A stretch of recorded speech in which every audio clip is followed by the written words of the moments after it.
구조라 해수욕장에 왔습니다. 해수욕장이자 캠핑장인데 가끔 여기나 이제 보통 저는 명사해수욕장 가서 혼자 이제 홀캠 했었는데 우리 이제 여기서 캠핑할 거니까 한번 이리로 와봤어요. 근데 오늘 다른 날보다 바람이 조금 있고 온도는 영상 10도입니다. 바람이 있어서 조금 스산하게는 느껴지는데 의정부나 보온보다는 훨씬 따뜻한 것 같아요.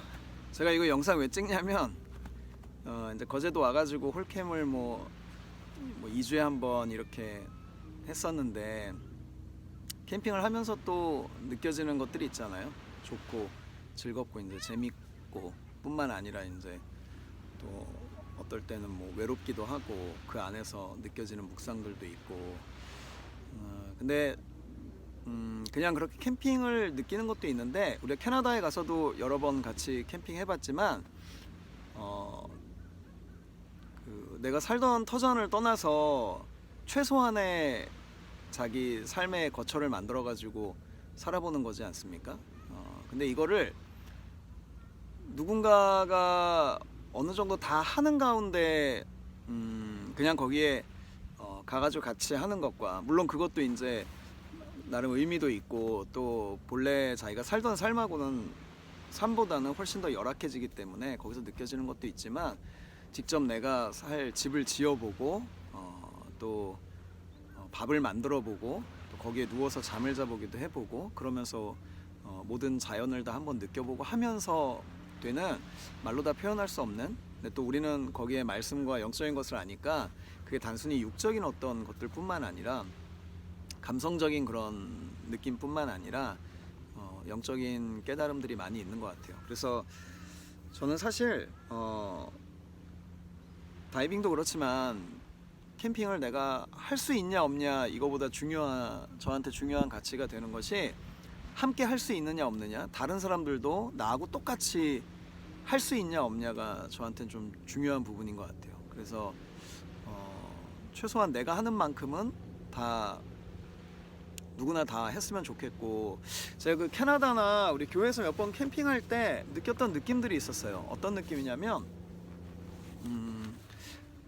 이제 뭐 그 남자들 같은 경우에 보통 남자들이 여자들보다는 이런 캠핑이나 아니면 이제 야생에서 지내는 것들에 있어서 훨씬 더 능숙할 수밖에 없겠죠. 뭐 군대도 갔다 오고 여러 자라오면서 환경도 있고 또 육체적인 어떤 그 피지컬도 틀리고 하니까 근데 그렇다고 해서 남자하고 여자가 약간의 차이가 있지만 남자가 할 수 있는 걸 여자가 못하는 건 아니거든요. 근데 어쨌든 뭐 남녀의 문제도 아니고 할 수 있는 사람과 할 수 없는 사람의 문제인가? 아무튼 이게 할 수 있는 사람은 계속 할 수 있는 걸 하고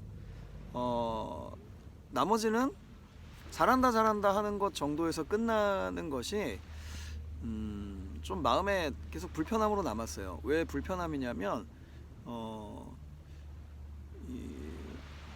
다양한 것들을 여럿이 가기 때문에 혼자 하는 홀캠이 아니기 때문에 물론 모든 걸 다 한 명이 다 해서 하는 홀캠하고는 틀리지만 그렇더라도 할 수 있는 한 여러 기회 가운데서 다양하게 좀 모든 사람들이 해봤으면 좋겠거든요. 그런 경험들을 좀 해봤으면 좋겠는데 그 경험의 자리가 완전히 굳어져서 누군가 하는 사람은 계속하고 하는 사람만 해야 된다고 생각하고 그렇지 않은 사람은 또 마치 소외되고 이게 하는 사람만 너무 힘들다 이런 뜻이 아니고 하는 사람들이 차지하고 있는 자리 때문에 모두에게 돌아가야 될 경험과 은혜가 반감되는 어떤 이런 부분 또 말이 어떻게 해야 될지 모르겠네요. 오해가 있을 수 있는데 아무튼 제 의견은 그래요. 제 마음은 그래요.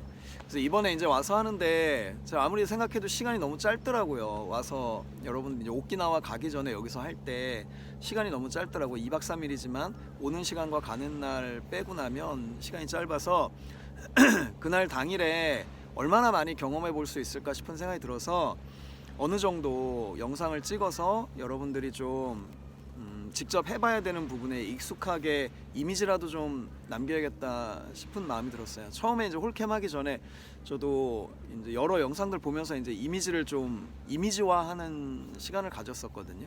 그랬더니 좀 도움이 많이 되더라고요. 그래서 좀 여러분들한테도 그렇게 하려고. 근데 물론 유튜브에서 찾아봐라 이렇게 얘기할 수 있지만 일단 기본적으로 우리 텐트로 치는 영상이 없어요. 우리 텐트로 치는 영상이 없고 그러니까 딱 이제 우리가 할 캠핑에 최적화된 영상이 없다 보니까 아주 많은 것들을 찾아봐야지 되게 되고 그럴 필요가 없잖아요. 그렇게 이제 시간을 너무 들일 필요가 없으니까 제가 그냥 우리가 하는 환경 내에서 최적화된 내용으로만 요약해서 응집해서 이제 영상으로 좀 만들어 놓으려고 그래요. 그럼 여러분들이 좀 보고 이미지화 할 수 있으니까.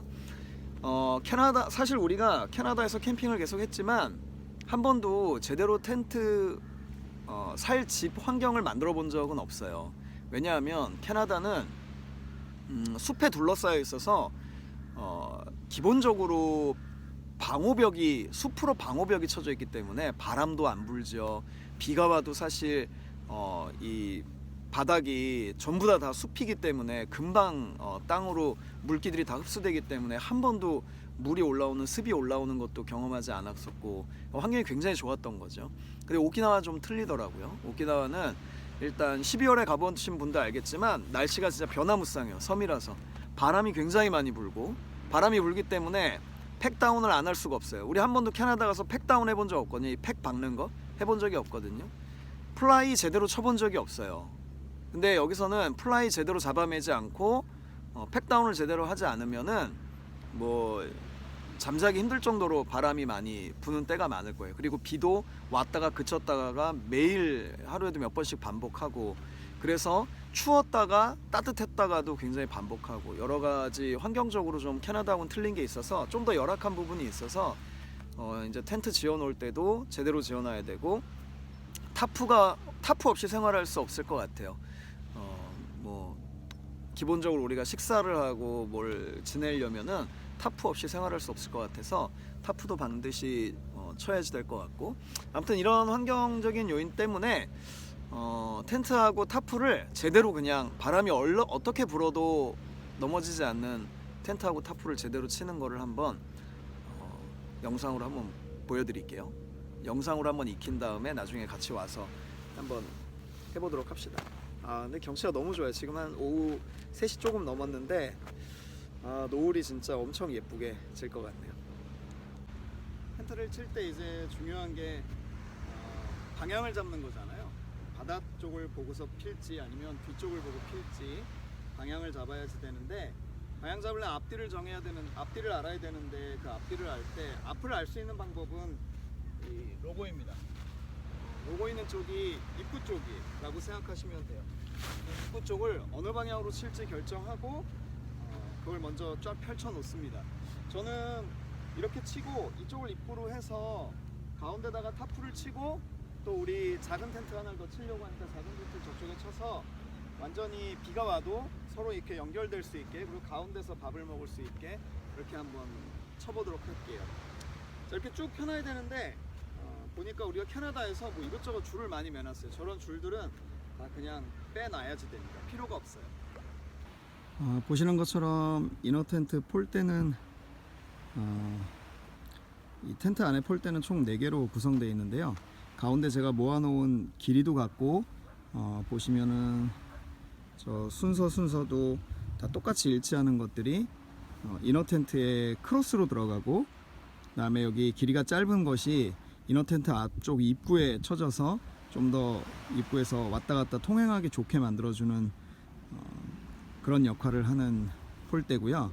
그 다음에 이쪽에 하나 또 있는 폴대는 나중에 플라이를 치고 나서 플라이의 모양을 잡아주는 폴대입니다. 그리고 저쪽에 2개 이렇게 들어가 있는 건 이제 캐노피용 폴대죠. 캐노피는 앞에 입구에 지붕처럼 이렇게 살짝 세워놓고 양쪽에다가 세워놓지 않습니까? 그때 사용하는 캐노피용 폴대 2개입니다.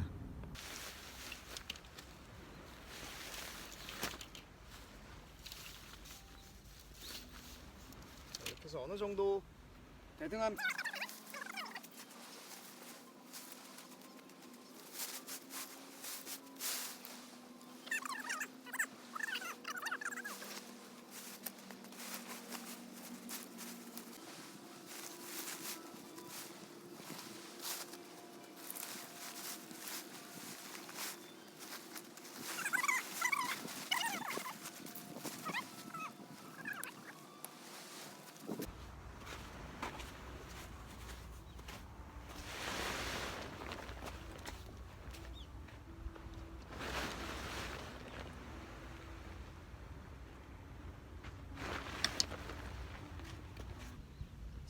정도 각을 잡았으면 이제 전면부 폴대만 치면은 이너 텐트는 이제 끝나는 거죠. 근데 보십시오.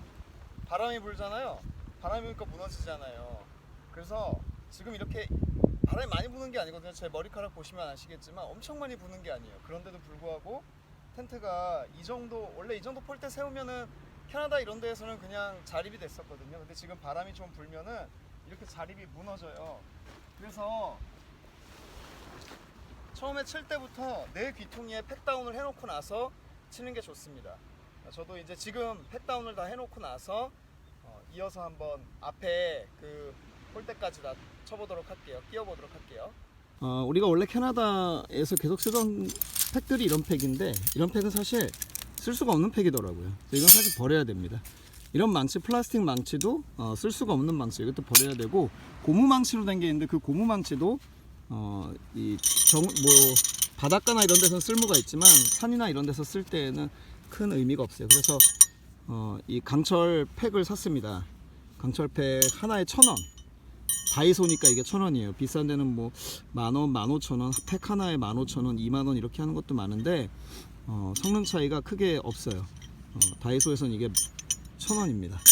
그리고 다이소에서 산 망치 2,000원짜리, 그리고 필요에 따라 쓸 로프. 로프는 나중에 말씀드리겠지만 우리 빨랫줄도 만들고 그래야 되잖아요. 굉장히 유용하게 쓰일 겁니다. 그래서 이 강철팩으로 일단 내 귀퉁이 팩다운을 좀 해보도록 할게요. 팩다운은 텐트가 쳐져 있는 방향으로 기울이면은 나중에 이제 이 텐트가 바람에 이렇게 쓸려갈 때 확 빠져버리겠죠. 이거와 체결이 안 되니까. 그래서 반대 방향으로 45도 정도 꺾어줘서 이제 박으면 됩니다. 뭐 바닷가라 잘 들어가는데 보통 산이나 이런 데서 박음질을 할 때는 이제 또 안 들어가는 경우가 많죠.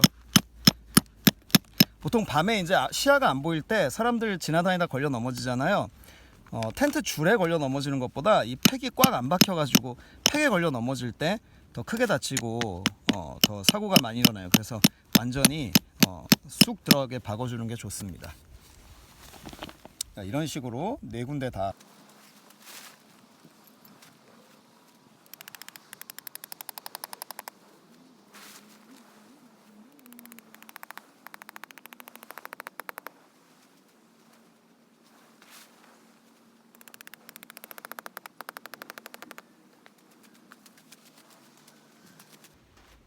팩다운만 다 해놔도 바람이 불어도 지금 뭐 전혀 문제가 없죠. 안정적이고, 우리 텐트의 팩다운은 앞에 2군데, 뒤에 2군데, 그리고 양옆에 2군데에서 이너 텐트에만 6개가 들어가고, 그 다음에 플라이에 들어가는 게 3개가 들어가요. 그래서 총 9개인데 지금 뭐 이 정도 바람에는 이너 텐트에 꼭 6개를 다 박을 필요가 없어요. 내 귀퉁이에만 박아놔도 충분할 것 같아서 오늘은 플라이까지 해서 7개만 그냥 박아 놓도록 하겠습니다. 그래서 일단 4개만 이너 텐트에 팩다운을 했어요.